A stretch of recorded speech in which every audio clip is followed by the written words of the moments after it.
At the very heart of Beijing lies a place that has captivated the imagination of emperors, historians, mystics, and travelers for over 6 centuries, a sprawling architectural masterpiece known as the Forbidden City, a fortress of crimson walls and golden roofs so vast, so meticulously arranged, and so tightly sealed off from the outside world that for 500 years it stood as the absolute center of Chinese imperial power, mystery, and control, home to 24 emperors from the Ming and Qing dynasties.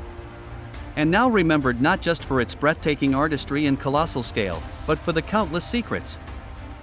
betrayals, and ghostly echoes that still ripple through its 980 buildings, 8,000 rooms, and labyrinthine courtyards, for behind those walls of vermilion and shadow lay a hidden world of courtly ceremony, political manipulation, concubine rivalry, eunuch intrigue, imperial paranoia, and whispered legends of spirits who never left. The Forbidden City, officially known as the Imperial Palace or Chang, meaning Purple Forbidden City, began its creation in 1406 under the orders of the Yongle,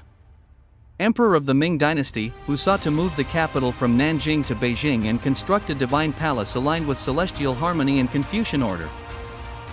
Using more than 1 million laborers, engineers, and artisans to drag timber from distant forests, marble from quarries hundreds of miles away, and baked bricks through icy rivers and treacherous mountains, all in service of building an earthly reflection of the heavenly order. For the architecture of the Forbidden City was not arbitrary, it was encoded with symbolism, the number of rooms echoing cosmic balance, the north-south axis matching the emperor's alignment with heaven, the dragon and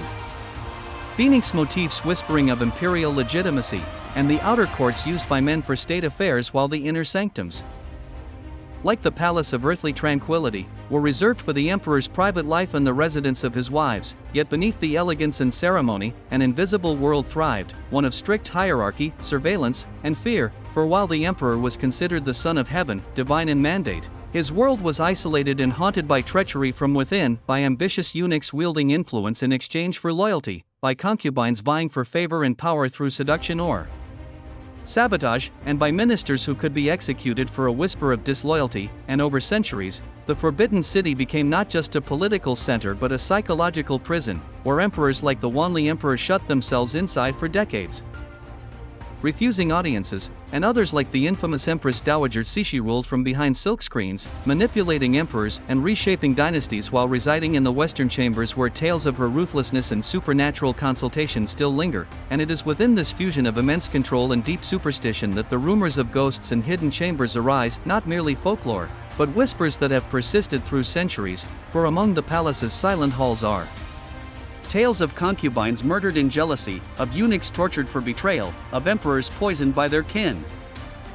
their restless spirits said to wander the glazed tile corridors in white robes or echoing footsteps, while modern guards and tourists report inexplicable cold drafts, flickering lights, and shadowy figures seen darting through the Hall of Supreme Harmony or vanishing into the Meridian Gate, all contributing to a palace that breathes history and haunts in equal measure. And beyond these ghostly legends lies the matter of hidden chambers, real and rumored, concealed rooms and sealed vaults,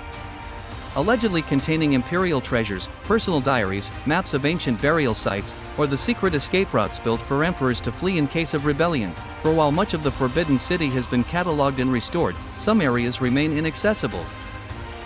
either due to structural fragility or official secrecy, and there are persistent rumors of underground chambers, possibly constructed during the Qing dynasty, possibly by Empress Cixi herself, to hide priceless relics, Buddhist scriptures, or even the remains of executed rivals. Rumors that intensified during the Boxer Rebellion and the fall of the Qing Empire, when warlords, looters, and fleeing royals supposedly stashed forbidden artifacts in sealed-off corridors beneath the palace, some never to be found again. And even today, though the Forbidden City is a UNESCO World Heritage Site visited by millions, there are corridors closed to the public, staircases that lead nowhere, doors bolted shut behind gilded murals, and tunnels lost to time, further deepening the palace's aura of the unknown. And in its very design, the Forbidden City was meant to intimidate and mystify, with its 5 concentric gates and moats, its spatial hierarchy that physically placed the emperor at the center of a cosmic order, and its laws that once made it punishable by death for commoners to even glance upon the palace grounds, for it was never simply a residence. It was a physical embodiment of divine rule, a projection of total authority reinforced by ritual, fear, and splendor. And yet that very splendor masked the fragility of absolute power, as seen in the downfall of the Ming, the rise of the Manchu Qing, the endless court infighting, and the slow decay of imperial rule culminating in 1912 when the last emperor, Huai, was forced to abdicate, remaining inside the Forbidden City as a symbolic relic until his expulsion in 1924, after which the palace was transformed into a museum, its relics looted, restored, or scattered, and even he, the final occupant of a 600-year tradition, later recalled the eerie silences of the vast courtyards, the frozen rituals of a dead empire, and the unsettling sense of being watched not just by the living but by the weight of history itself.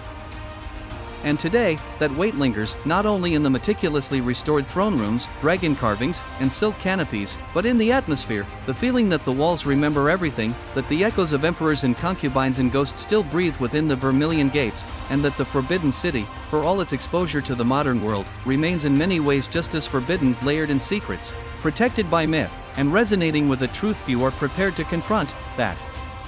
power, when concentrated, creates shadows that never quite vanish, that beauty can hide brutality, and that even the most glorious palaces may be built upon foundations of fear,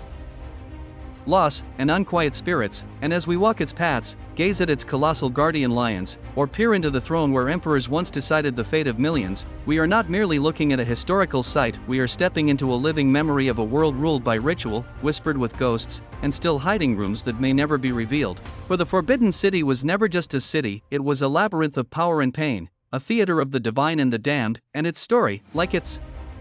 structure, continues to unfold with each passing century.